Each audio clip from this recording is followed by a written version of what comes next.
Are you facing challenges in your health?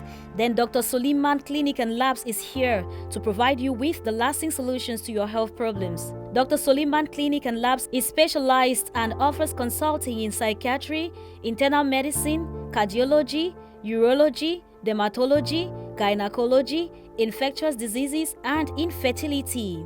At Dr. Suleiman Clinic and Labs, we offer 3D/4D scan at just 5,000 francs, emergency ambulance, free ultrasound scan, and free medical consultations. Our staff is composed of well-trained doctors with good laboratory and best equipment. We are located in 2 cities, Boya at Mile 18 Bolifamba, and in Douala, we are located at Entre Pilot.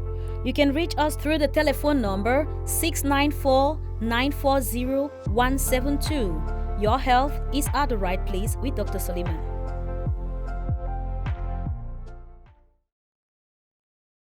So we have mentioned that it is important for me to realize whether this is a mother blood or a fetus blood. If it's a fetus blood, that is very, very bad. It can cause the fetus to die in the womb.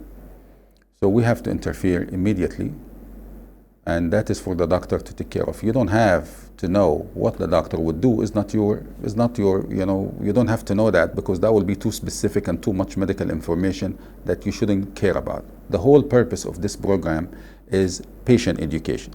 I will not be able to take phone calls, so please just maybe we'll organize this in the next session. We'll take live calls. I will arrange with the production and see if it can be done. Now, so what I have said here, if it's a fetus blood, then the doctor would know what to do. Your job is to know if you're bleeding, you rush yourself to the clinic or to the hospital where you have previously arranged to be delivered. And that is something that only a doctor can do, a nurse cannot do. Now, I want to share with you a video. Let me hear the video first, please, Mr. Johnson. Let me hear the video, and then we'll have few comments on it, and we'll say a few things on the video. Yes. Now tell me, when was the last menses? The 4th of May. 4th of May. And what happened after the 4th of May? I was waiting by the 4th of June that the menses should come, and it did not come. So I did the test, it was positive. Pregnancy. Okay. So by the 16th, I went for a D&C. You went for? A D&C. For the D&C? Yes. For abortion? Yes. Because? Because I did not want the baby. Okay. I was not ready for the baby. All right. And you're here today for what? For palpitation. You're getting palpitation? Yes. And you're getting headache? Yes. And you're getting a little bit of fever? Yes. In the night, mostly in the night. Mostly on the night, yes. All right, so this is it. She did D&C by who? By a doctor? By a nurse. By a nurse. And she thought the D&C was successful. Did you do an ultrasound after the D&C? No, doctor. So how did you know the D&C was successful? I was just waiting that by the 16th of this month. You were just waiting that, okay, you'll see your menses. Yes. But the menses never came. I think the date. The menses never came. Yes, there's no right? Yes. Okay. So after you did the D&C, did you bleed? No, I didn't bleed. You didn't bleed. Yes. So how do you know a successful D&C without bleeding? What did she do exactly? Do you remember? My cervix was open and there was an aspiration going on. So, I don't know. So she opened you up. Yes. And then she aspirated with what? With a vacuum? An aspirator. I don't know how to with call a it. vacuum, like a vacuum like that. Vacuum, like, yes. Yeah. Okay. And did you see the baby in the vacuum? No, because it was from here was just. So you didn't see anything. Yes. You assumed she did a D&C. Yes, I just. Well, congratulations, the baby is still there. So even though you did the D&C, the baby is still there. He cannot beat God. When God wants someone to live, that someone will live. And I'm gonna even let you hear something very interesting. You know what I'm gonna let you hear? The baby heart. The baby's heart. Yeah. Move your. Let me check here.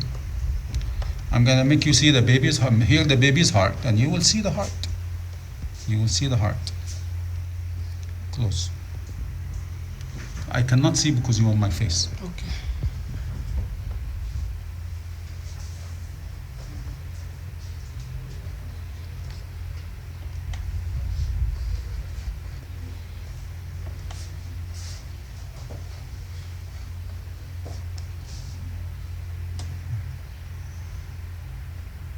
Okay, you can turn it off now because I turn it off.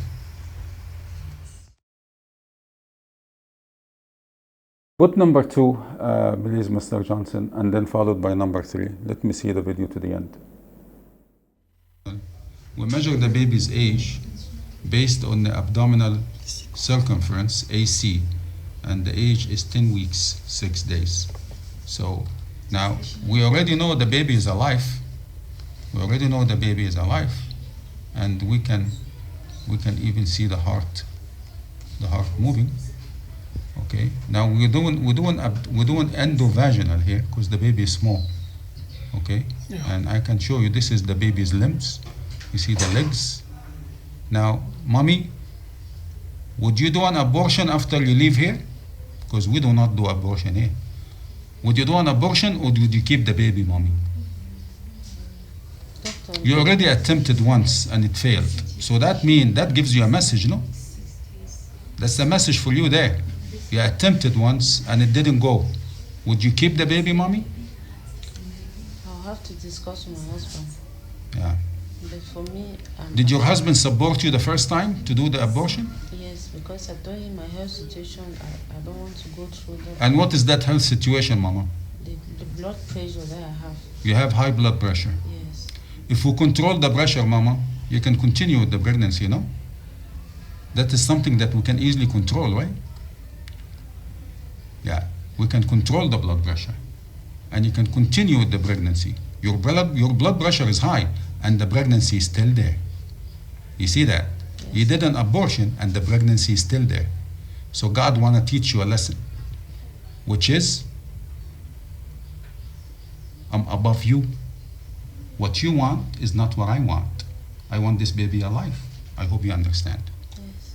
Okay, I'm gonna make you listen to the heart rate. Stop. That is the baby's heart. Let's calculate. Let's calculate the baby's heart rate, okay? Yeah. Mm-hmm. So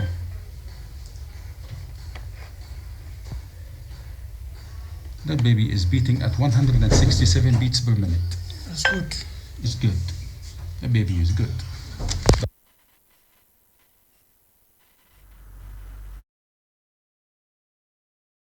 Well, I am not. I'm speechless. This is not the first case we get like that.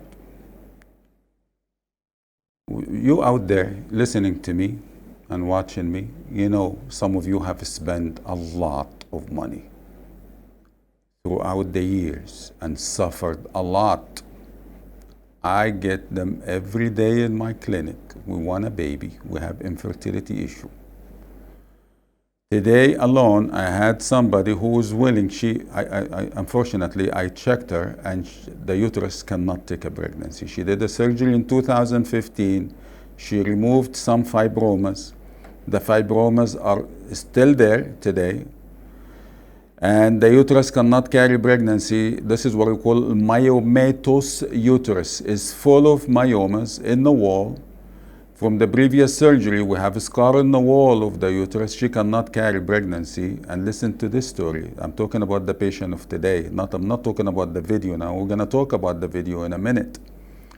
But this woman of today, she was in tears when I told her, listen, there is no medication to reverse the procedure, and there is no surgeries to make the uterus, carry a pregnancy, because once we have a lot of myomas like that, the uterus can no longer expand, because when you get pregnant, the uterus becomes like a balloon. It expands, it's very flexible, it's very compliant. It expands as the pregnancy grows. A myomatous uterus that is full of myomas in the wall of the uterus and a previous surgery 5-6 years ago will no longer have the capacity to expand. So mommy, that's my message, is any medication, doctor, to fix the problem? There is no medication to fix fibromas or myomas.